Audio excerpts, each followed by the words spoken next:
다음날 입학식을 한 뒤에 아버지는 이제 돌아가시고 저 혼자 남고 학교 입학식 마치고 집에 딱 화숙집에 들어왔는데 근데 하필 또 비가 오고 그래서 이제 딱 집에 방에 들어갔는데 컴컴한 방에 지붕에서 비 떨어지는 소리가 나고 이게 슬프더라고요. 그래서 야, 혼자구나. 처음 제 부모님을 떠나봤으니까.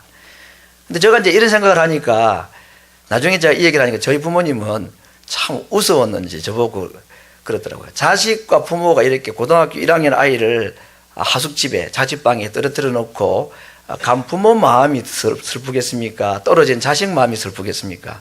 그건 부모가 되어보기 전에 지금 몰랐습니다. 근데 대학 기숙사를 보내보고 나니까 제가 고등학교 1학년 때 그 방에 누워가지고 눈물 흘리고 쓸쓸했던 것은 참 그냥 값비싼 아주 귀족들의 슬픔이다 생각이 들었습니다. 부모 마음은 뭐 더 말할 것도 없었을 것입니다. 우리 인생에 이런 그 혼자 된 경험들이 다 있습니다. 또 이것이 또 우리에게 유익하기도 합니다. 오늘 우리가 다윗의 생애 가운데서 한 장면을 읽었는데 짤막한 이야기지만 다윗도 이 홀로됨의 그 고통을 오늘 이 본문을 통해서 우리에게 보여주고 있습니다. 오늘 뭐 성경을 다 앞뒤를 다 읽어보면 더 이해를 하기 쉽지만 다윗의 생애를 간단하게 요약을 하면 다윗이 이제 골리앗 죽이고 난 뒤에 이스라엘 영웅이 되었죠. 그때부터 사울 왕에게 시기를 받았습니다. 사울 왕의 사위이기도 한 그리고 이스라엘의 높은 군대 장관이기도 한 이 다윗은 그때부터 피난 생활을 하기 시작을 합니다. 그래서 마지막으로 가족들과 헤어지고 제사장들이 살고 있는 노비라는 땅에 가서 거기서 제사장들이 먹는 그 거룩한 떡이라는 떡을 먹고 골리앗을 자기가 죽인 그 장군이죠. 적군의 그 골리앗의 칼을 그가 가지게 되었습니다. 하나님께서 큰 위로를 주신 거죠. 도망가는 다윗에게 골리앗을 죽인 그 칼을 자기가 골리앗의 칼을 가지고 갔다는 것, 이 하나님의 얼마나 큰 위로와 함께 하심의 약속이겠습니까? 그런데 그가 골리앗의 칼을 쥐고 찾아간 곳이 어디냐 하면 남의 나라 블레셋이라는 나라의 가드라는 땅으로 갔습니다. 근데 그 가드 땅은 누구의 고향이냐? 성경에 보니까 놀랍게도 자기가 죽였던 바로 그 골리앗의 고향이 가드 땅입니다.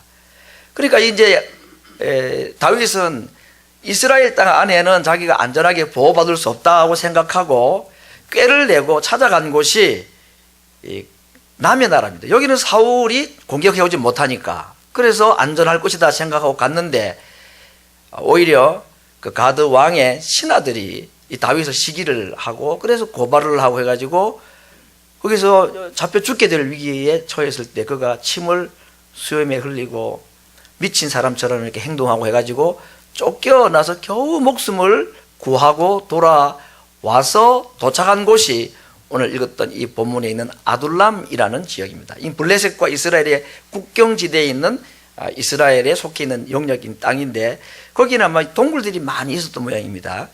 그래서 이 동굴 속에 하나 숨으면 사울 왕이 나를 못 찾겠지 하고 홀로 그 외로운 동굴 속에 들어간 겁니다. 여러분, 부모를 떠나고 죽을 위기를 그가 경험하고 겨우 미친 채 하고 도망쳐 나와가지고 그래도 사울이 자기를 죽일지 모르지만 이스라엘 땅이 내가 안전한 곳이다 하고 돌아와서 동굴 속에 숨어있는 이 다윗의 마음이 얼마나 쓸쓸하고 외로웠을까 짐작하고도 남음이 있습니다.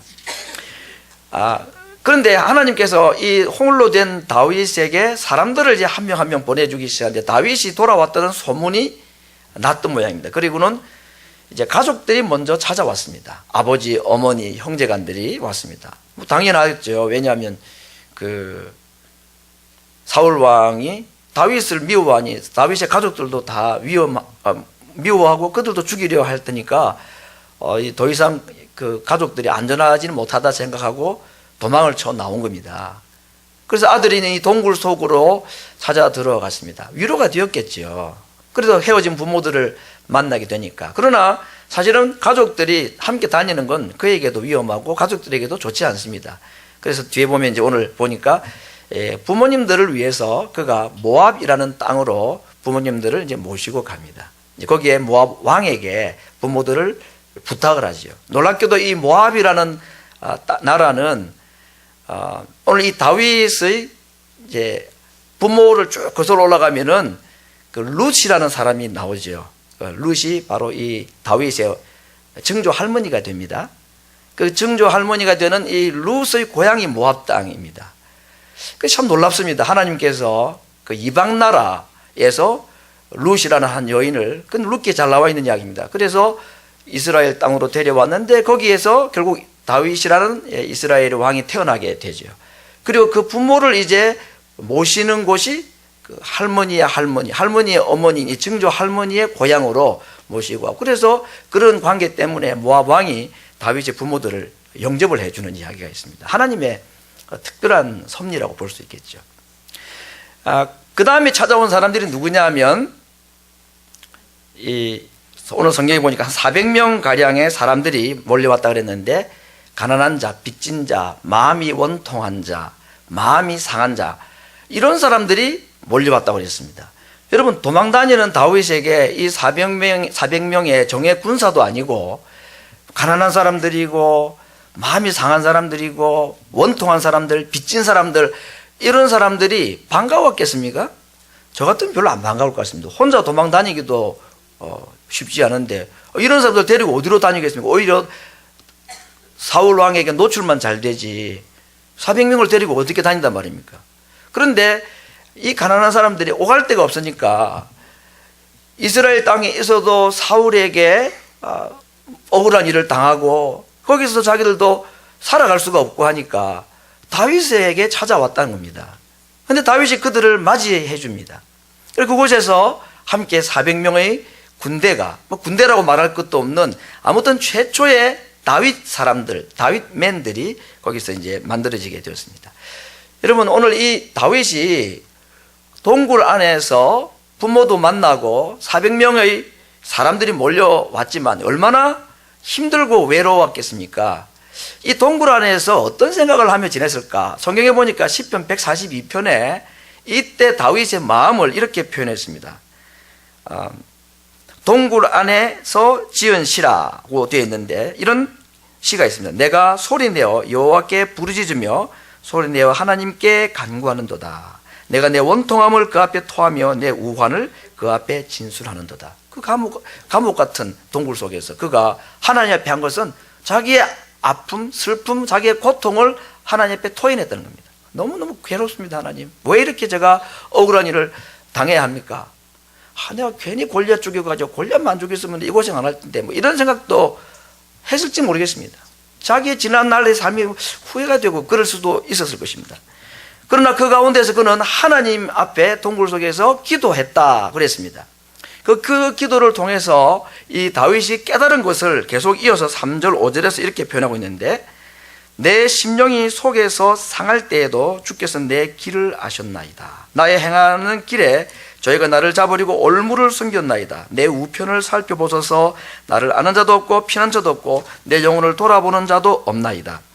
여호와여, 내가 주께 부르짖어 말하기를 그러나 주는 나의 피난처시요 생존 세계에서 나의 분기신이다.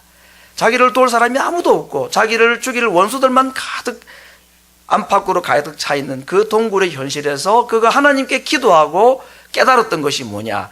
그러나 그 가운데서 하나님이 나의 피난처시고 생존 세계에서 나의 분기시다 하는 것을 그가 깨닫게 되었다고 고백을 하고 있습니다. 여러분, 동굴은 혼자 있는 곳이고 외로운 곳입니다만은 하나님을 만나는 더없이 좋은 장소입니다. 아무도 없는 곳에 하나님이 계신 겁니다. 아무도 자기를 도울 자가 없는 가운데 도우실 자가 하나님이시라는 것을 그가 동굴 속에서 하나님께 기도할 때에 그에게 주신 하나님의 확신이고 약속이었습니다. 이렇게 자기에게 찾아온 이 가난한 자들, 빚진 자들과 그는 새로운 공동생활을 시작을 하였습니다. 오늘 이 400명 군사에 대한 이야기가 그 후에 이제 다윗 왕국의 마지막 부분에 사무엘하 23장에 보면 수십 명의 다윗의 용사들의 이름들이 쭉 나옵니다. 거기에 특별히 3명의 용사를 아주 강하게 강조를 한 장면이 나옵니다. 다윗에게 있어서 가장 소중했던 이 3명의 용사들에 대한 기록들을 몇 가지 볼 수가 있는데, 다른 백성들은 다 겁이 나서 적군들 앞에 도망을 갈 때 이 3사람이 나가서 싸웠다고 그랬습니다. 적군의 숫자가 얼마나 되는지는 모르지만 백성들은 다 도망갈 때에 이 세 사람은 다윗을 대신해서 적군들과 싸워 이길 때에 전쟁에 이겨가는 걸 보고 도망갔던 백성들이 우르르 돌아와가지고 전쟁을 마무리했다는 그런 얘기를 했습니다. 그 중에 한 사람은 혼자서 800명을 죽였다고 기록을 하고 있습니다. 블레셋과 전쟁을 할 때에 다윗이 자기 고향 베들레헴 근처에 오게 되어서 자기가 태어나고 자랐던 그 베들레헴 성문에 있는 물을 마시고 싶은 생각이 들었습니다. 그래서 누가 가서 저 베들레헴에 가서 내가 어릴 때 자랐던 동네에 물을 좀 기르러 올 사람이 누구냐? 이거 뭐 전쟁하는 것도 아니고 지휘관이 말이죠, 물 한 모금 먹고 싶다고 사람의 생명을 담보로 하는 그 위험한 그 부탁을 하게 됐을 때 다른 사람은 다 안 나서는데 이 세 사람이 나갔다 그랬습니다. 이 세 사람이 가서 적군들을 다 해집고 그리고는 베들레헴 물을 길어 왔을 때에 다윗이 그 물을 마시지 않고 땅에 부어버리죠. 이건 물이 아니고 너희들의 피다 하고 그런 에피소드가 이 세 용사들과 관계 속에 있습니다. 그래서 사무엘하 24장에 보면 수십 명의 용사들의 이름이 나오고 그룹들이 나옵니다. 30명이 굉장히 뛰어난 용사들이라고 말하는데 그 본문에 계속 반복되는 이야기가 후렴구처럼 반복되는 얘기가 뭐냐, 그러나 그들이 아무리 뛰어나고 용감한 사람이지만 첫 3인에게는 미치지 못하였다는 표현이 계속 나옵니다. 성경에서 우리가 알 수는 없습니다. 이 첫 3인이라는 사람들이 누구일까? 목숨을 걸고 다윗을 도왔던 이 첫 3인 누구일까? 아마도 이 400명의 아둘람 동굴에 처음 다윗에게 왔던 사람들 중에 한 사람들이 아닐까 충분히 짐작하고도 남음이 있는 것입니다. 정말로 하나님께서는 세상에 미련한 자들을 통해서 세상의 가지고 지혜로운 자들을 부끄럽게 하시고 약한 자들을 통해서 강한 자들을 부끄럽게 하시는 하나님임을 그대로 우리에게 보여주고 있습니다.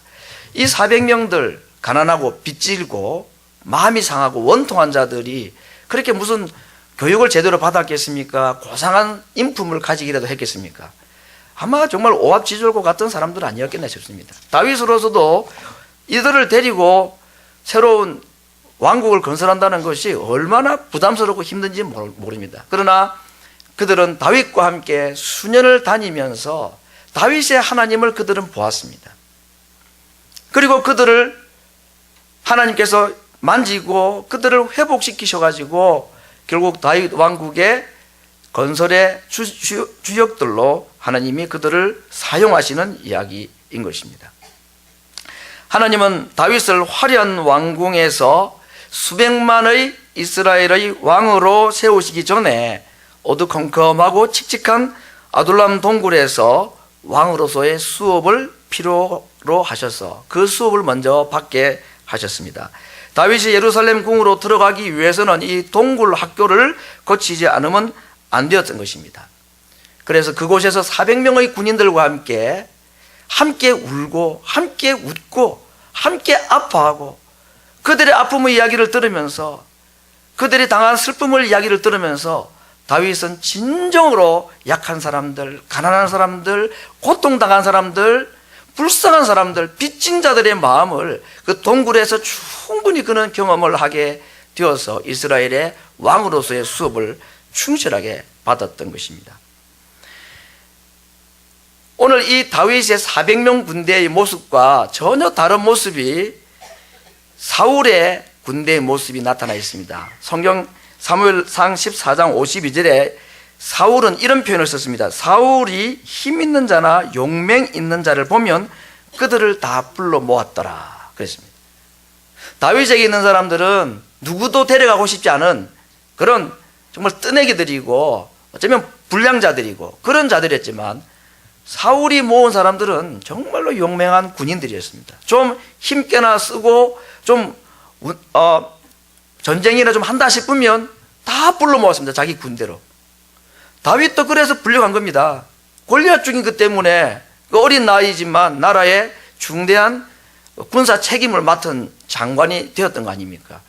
사울의 군대는 정말로 화려한 정예 군대로 만들어졌습니다. 그러나 다윗과 함께한 사람들은 정말로 가난하고 별 볼품이 없는 이 두 군대를 비교하면 이 다윗의 군대들이 얼마나 불쌍하고 허약한 존재인지 모릅니다. 그러나 하나님은 이들을 통해서 그 강한 자들을 이기고 물리치게 하셨습니다. 왜 그럴 수 있었습니까?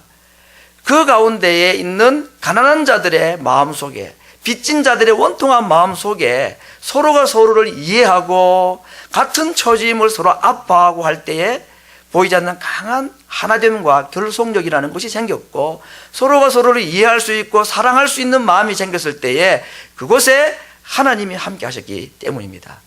하나님은 하나님의 함께 하심이 필요 없는 강한 자들을 통해서 일하지 않으시고, 하나님이 아니면 절대로 생존이 불가능하고 생활이 불가능한 사람들, 그래서 그들이 서로가 서로를 위하여 함께 고통하며 기도하는 그 무리들 가운데 하나님은 함께 하십니다. 하나님이 함께 하시면 사람도, 개인도, 한 무리도 그때부터 강해질 수가 있는 것입니다. 다윗 군대와 사울 군대는 비교할 수 없는 차이가 있었지만, 한 가지 뚜렷한 차이는 사울 군대에는 하나님이 계실 이유가 없었습니다. 다 가진 자들이고 다 힘 있는 자들이었기 때문에.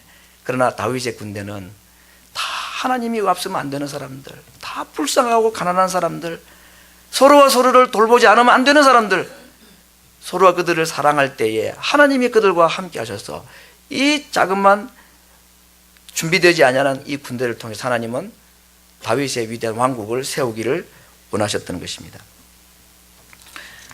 강한 자냐 약한 자냐는 중요한 게 아니고, 하나님이 우리 가운데 함께 하실 수 있는가 없는가가 관건입니다. 하나님은 얼마든지 약한 자를 들어서 강한 자를 부끄럽게 하실 수 있는 분이기 때문에 그렇습니다. 오늘 제가 이 말씀을 드리는 것은, 지난 주간에 이제 참 하나님께서 교회 건축에 이제 참 속도를 낼 수 있도록 해주시고, 우리 하나하나 기도하던 제목들이 응답되어가는 기쁨 가운데 이제 어느 날 이제 새벽에 기도를 하게 되었습니다. 우리가 제1회 새벽 기도를 시작하는 그 다음 날 본당에 수영장 이제 콘크리트를 다 치게 되고, 그리고 새벽에 새벽 기도가 끝나고 난 지난 주간에는 이 내벽 안에 들어가게 되는 전기나 또 배관 이런 이제 모든 그 눈에 보이지 않도록 이렇게 하는 그 벽 안에 들어갈 시설물들이 다 정확하게 됐는가 하는 타운십 인스펙션이 있었는데, 그 인스펙션에서 다 통과를 하고 이제부터 이제 내 벽을 쌓기를 시작을 했습니다. 이제는 뭐 등을 달고 카펫 깔고 그리고 의자를 설치하고 뭐 이렇게 되면 뭐 한 달여 후에는 예배당이 이제 완공이 되는 그런 기대를 가지게 되었습니다. 참 길다면 길고, 또 하나님께서 인도하셔서 긴 세월들을 또 인내하며 잘 참아내고, 성도들이 기도하고 또 물질로 헌신하고 또 금식하면서 이 교회 건축을 위해서 우리가 함께 지난 한 2년여를 달려 왔는데, 그 이제 결과를 보게 되는 것 같아서 참 기쁘죠. 그리고 세워지는 이 예배당을 통해서 이곳에 정말로 하나님을 예배하고 찬송하는 무리들이 가득가득 차는 것을 꿈꾸고 정말 기분 좋은 마음으로 어느 날 새벽에 기도를 하는데, 제 마음속에 완공되고 세워지는 우리 교회 예배당과 우리 교회 건물을 생각할 때 딱 떠올랐던 그림이 바로 이 아둘람 동굴이었습니다. 아둘람 동굴하고 뭐 교회하고 무슨 상관이 있습니까? 세워진 완공된 교회는 예루살렘 성전이나 다윗이 사는 화려한 예루살렘 왕궁이 더 좋은 그림이지, 왜 아둘람 동굴이 성전 건축과 예배당 완공을 앞두고 있는 제 마음속에 왜 그런 마음이 들었을까? 아마 우리 모든 성도들이 다 같은 마음이었겠지만, 우리가 오가의 예배 처소를 우리가 정리를 하고 이곳으로 올 때는 여러 가지 생각을 가지고 왔습니다. 그러나 제 마음속에는 오가를 떠나고 이곳 엠블루로 올 때에 제 마음속에는 하나님께서 계속 주신 마음에 부담이 되는 기도가 하나 있었습니다. 하나님, 우리 엠블루로 가게 되면 우리 교회가 월마트나 와와가 되지 않게 해주시옵소서. 저 그렇게 됐습니다. 좋은 장소에, 좋은 시설물에, 좋은 프로그램을 유치시켜 놓으면 사람들이 볼 때와 같이 몰려올 수 있는 구매력 있는 교회, 그렇게는 안 되고 싶었습니다. 그때 기도했던 제목 중에 하나가 오늘 이 아둘람 동굴에 대한 꿈이었습니다. 하나님, 오히려 가지지 못한 자들, 불쌍한 자들, 가난한 자들, 마음과 육체의 영혼의 질병을 가지고 있는 자들, 그런 자들이 이곳에 와서 하나님 앞에 자기 원통함을 내어놓고 기도할 때에, 성도들과 서로 함께 마음을 모아 기도할 때 하나님이 그들의 기도를 들으셔서 영적인 회복이 일어나고 치유가 일어나는 이런 은혜가 우리 교회에 있기를 원합니다. 가진 자들이 와서 여기서 자기 성공담을 이야기하고, 그러지 못한 자들이 저 뒷구석에 처져가지고 할 말도 못하는 그런 이상한 교회가 되지 않게 해주십시오. 자기의 아픔을 얘기할 때에 가난한 자도 함께 슬퍼하고, 이미 그 가난과 고통을 다 떨쳐버리고 괜찮은 직업을 가지고 괜찮은 사업터를 가지고 이제는 남들에게 정말 부러움의 대상이 되는 그런 사람들도 그 자리에 무릎을 꿇고 함께 앉아서 그들의 목소리에 귀를 기울일 줄 알고, 그들에게 자기의 아픔을 함께, 과거의 아픔을 얘기해 줄 줄 아는, 그래서 가진 자와 가난한 자가 함께 공통의 주제를 가지고 이야기하고 함께 슬퍼하고 함께 웃고 울 수 있는 교회가 되기를 원합니다. 이것이 엠블로 땅으로 건너오면서 제가 하나님 앞에 가졌던 기도의 제목이었고 소원이었습니다. 그래서 교회 완공이 다 되어가는 그 순간에 잠시 동안의 기쁨의 마음을 가지려 할 때 하나님께서는 다윗이 처했던 그 아둘람 동굴을 떠오르게 하셨고, 지난 한 주간에 하나님 정말 그런 교회가 되게 해달라고 기도했습니다. 부담입니다, 여러분. 가난한 사람들, 돌볼 사람이 없는 홀로 된 사람들이 교회에 많이 오면 제가 피곤해지거든요. 제가 병원에도 가야 되고 법원에도 가야 되고 갈 일이 많아지고 힘들지 않습니까? 말이야 좋고 겉으로 정말 고상한 기도 제목처럼 보이지만 그렇게 고상한 기도 제목이 아닙니다. 이게 여기는 수고가 따라야 되고 희생이 따라야지만이 하는 가능한 기도이기 때문에 그 기도를 하면서 제 마음속에 정직한지를 계속해서 묻고 기도할 수밖에 없었습니다.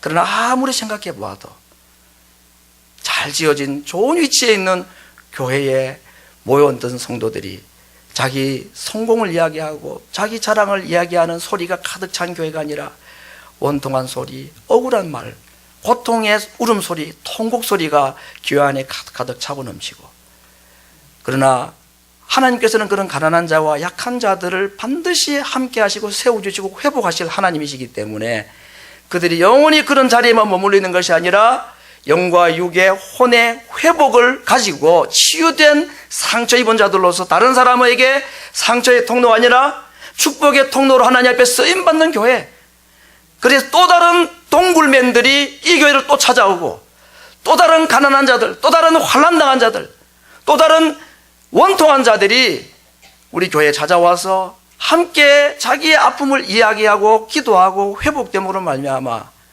탄식이 기쁨의 찬송으로, 슬픔이 기쁨으로, 눈물이 찬송 소리로 변화되는 그런 교회가 되게 하여 주시옵소서. 여러분, 그런 사람들이 아무 부담 없이 교회 문턱을 드나들 수 있는 교회로 만들어야 합니다. 준비되셨습니까? 감히 그런 기도를 할 수 있을 준비가 되고 그런 자들을 맞이할 준비가 되셨습니까?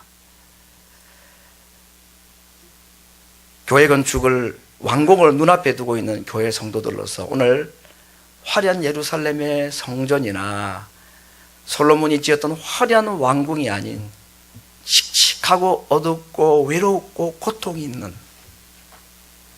정말로 세상에서 인정받지 못할 사람들, 소외된 사람들, 아무도 자기를 알아주지 않는 사람들이 우리 교회를 들어오는데 아무 부담이 없고 자기를 알아주고 이해해주는 사람이 있어서 이곳에 와서 자기들의 마음을 내어놓고 왕으로부터 저 말단에 있는 불량자까지 다윗으로부터 모든 사람들이 한 마음으로 함께 내 문제로 알고 기도함으로 그곳에 하나님이 계셔서 강한 군대, 강한 교회, 회복과 치유를 경험하는 교회가 되어서 이 땅에 가난한 자들, 빚진 자들, 원통한 자들, 마음이 상한 자들의 고향과 같고 회복의 장소가 되는 그러한 교회.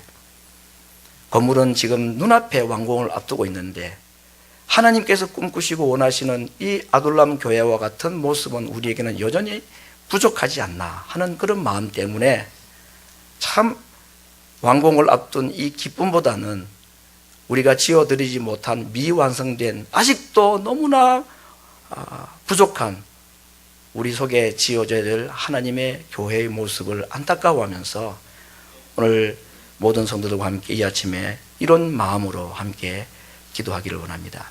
하나님, 아름다운 성전 건물이 아니라 아둘람 동굴과 같은 칙칙하고 어두운 곳이지만 그곳에 슬프고 가난하고 병들고 외로운 자들이 함께 할 수 있는 교회가 되게 하여 주시옵소서.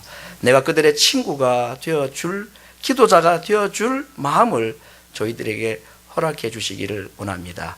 그리하여서 다른 소문이 아니라 회복과 치유와 사랑이 있는 교회, 기도함으로 말미암아 응답의 역사가 있는, 믿음의 역사가 있는 교회로 소문나는 우리 교회가 되어서 이 땅에 가난하고 소외된 자들의 고향과 같은, 병원과 같은 교회가 되게 하여 주시고, 이 일에 우리가 마음을 모아서 하나님 앞에 함께 헌신하는 모든 성도들이 되게 하여 주시옵소서. 우리 이 시간 같이 한번 이런